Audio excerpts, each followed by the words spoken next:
Տիկին Մանասյան, նախ թեմայի վերաբերյալ ինչ հարցեր քննարկվեցին, որոնք են այն մտահոգությունները, որոնք առկան եւ կոնկրետ նաեւ այս բարակայում Միքայել Աջապայանի վերաբերյալ եւ փաստաբանը եւ նրան տեսակցող պատգամավորը ահազանգում են, որ ունի կոնկրետ առողջական խնդիրներ եւ անհետաձգելի վիրահատության կարիք։ Նախ ընդհանուր առմամբ նշեմ, որ քննարկվել են քրեակատարողական հաստատություններում մահվան դեպքերի, դրանց պատճառների եւ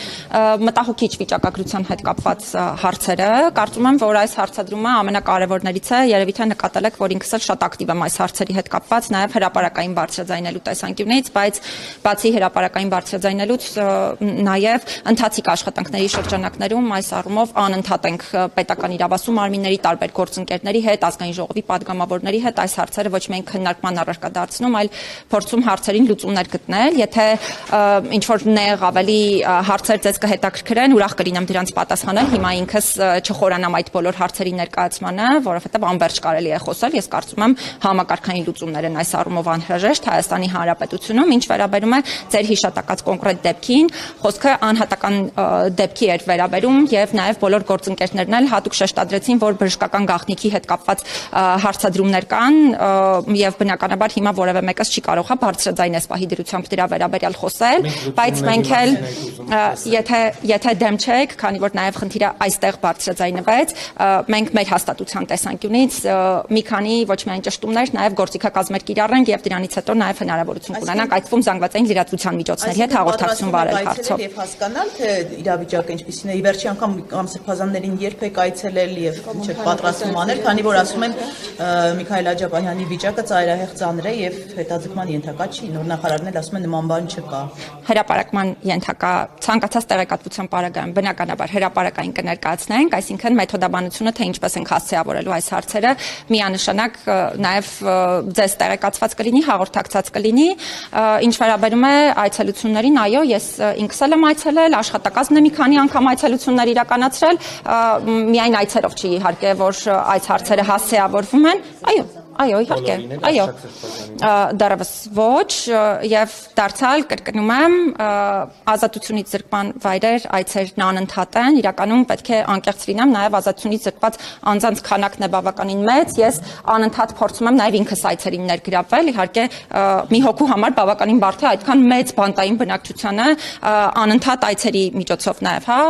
խնդիրների հասցեավորում իրականացնել անձնապես, բայց փորձում եմ նաեւ անձնապես ներգրավված լինել։ Դուք պատարակներին չեք Դանելյան ասաց, որ նաև մի հետ աշխատում են շատ լավ հետ։ Այո։ Բայց ամեն դեպքում Միքայել Սրբազանի հետ կապված դուք նոր իմացաք, թե ավելի վաղ ինքը ահազանգել է մի փոքր դա ճիշտ է, որ դուք իմացում եք պետք է ինչ-որ հստակություն, ավելի վաղ դուք գիտեք Սրբազանի վիճակի մասին, եթե անդիմադիր պատգամավորը ձեզ տեղեկացրել։ Մենք ըստ էության պարոն Դանիելյանի հետ այս հարցով նախապես հաղորդակցություն չենք ունեցել, բայց ինքս էլ պիտի արձանագրեմ, որ պարոն Դանիելյանը բազմաթիվ հարցեր կա, որ ինքն էլ բարձրաձայնում է եւ նաեւ համատեղ ենք աշխատում այդ խնդիրների լուծման ուղղությամբ, ինքս էլ պիտի արձանագրեմ, որ շատ կարեւոր է, որպեսզի ազգային ժողովի պատգամավորներն էլ այս հարցերով ոչ թե պարզապես զբաղվեն բարձրաձայնելու միջոցով, այլ նաեւ կառուցողական լինեն, միանշանակ այս հարցերի հետ կապված շատ կառուցողական համագործակցություն ունենք ու նաեւ հատուկ շեշտադրեմ մի շարք հարցեր նաեւ այդ համագործակցության միջոցով լուծումներ են ստացել։ Տիկին Մանասյան, զգալին չեք անելու Միքայել Սրբազանի համար, որպեսզի անհապաղ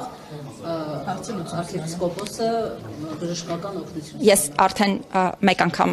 հարցին պատասխանեցի, հիմա էլ ասեմ, ճշտումներից հետո, որովհետև մենք շատ գործիքակազմեր ունենք այս հարցերին անդրադառնալու, պարտադիր նաև ձեզ կհաղորդակցենք։ Տիկին Մանասյան, դուք պատարակներին չեք մասնակցում, արդյոք դա վերաբերմունք է, ձեր դիրքորոշումը այս ամենի հետ կապված, Փաշինյանի հետ կապված, մասնակցած պատարակներին չեք մասնակցում եւ ամեն դեպքում նաեւ այն հանգամանքին անդրադառնանք, որ ազգային անվտանգության ծառայության աշխատակիցները կողպեկել են 7 վերք եկեղեցու դուռը թույլ չէին տալիս, հետո հոգեվորականներին են մոտեցել, ավելի վաղ նրանց ասել, որ իրենք պատարակի ժամանակ կաթողիկոսի անունը զեղչեն,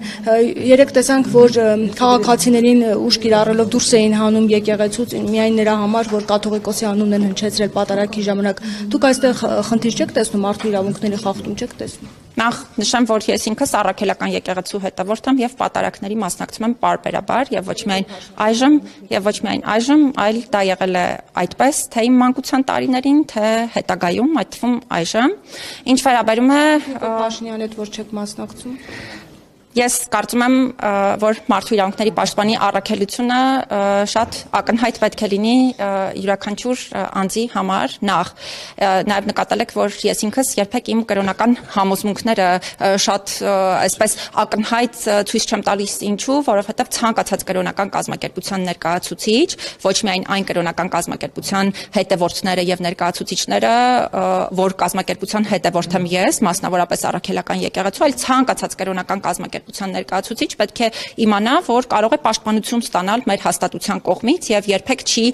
ունենա կողմնակալ մոտեցում, հա, թե իմ թե հաստատության կողմից։ Ես կարծում եմ, որ այդ առումով մենք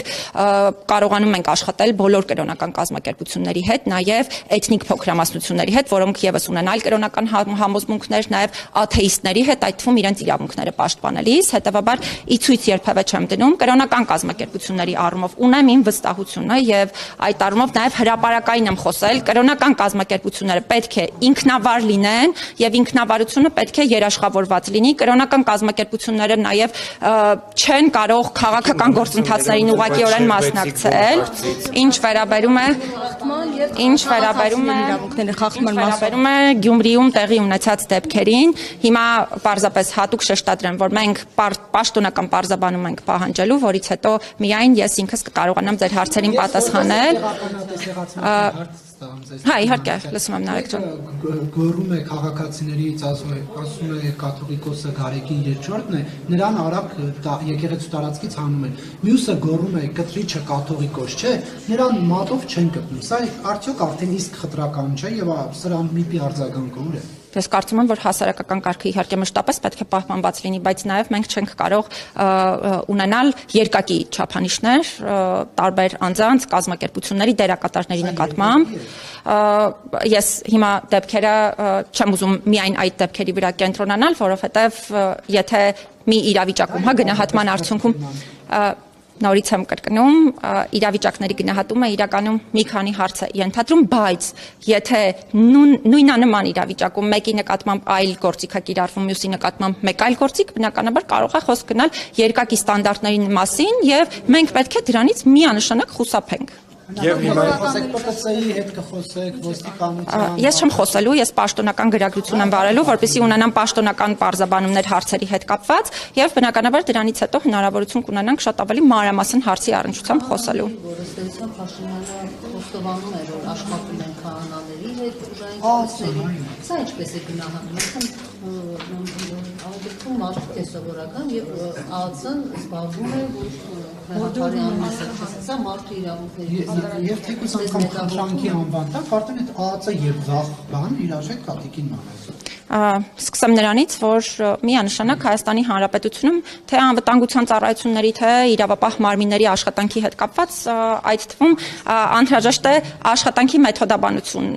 այո փոփոխել, մշտապես խոսել եմ դրա մասին։ Ես տեղեկացված չեմ, հա, այդ կոնկրետ դեպքերին բացառապես հայտարարությունների մակարդակով կարող եմ կոնկրետ դեպքերի վերաբերյալ խոսել, բայց դարձյալ, եթե որևէ կոնկրետ իրավիճակում մարդու իրավունք է սահմանափակվում, որը չունի որևէ օբյեկտիվ հիմք եւ հիմնավորում, կարելի է խնդիրների վերաբերյալ խոսել իհարկե, բայց քանի որ նաեւ հարցադրումները բարձրացրեցիք, մենք նաեւ նախորդ շաբաթվանից սկսել էինք ընդհանուր վերլուծություն իրականացնել, հիմա էլ դարձյալ այդ տեղեկատվությունները ստանալու արդյունքում հնարավորություն կունենանք խոսել այս բոլոր հարցերի առնչությամբ։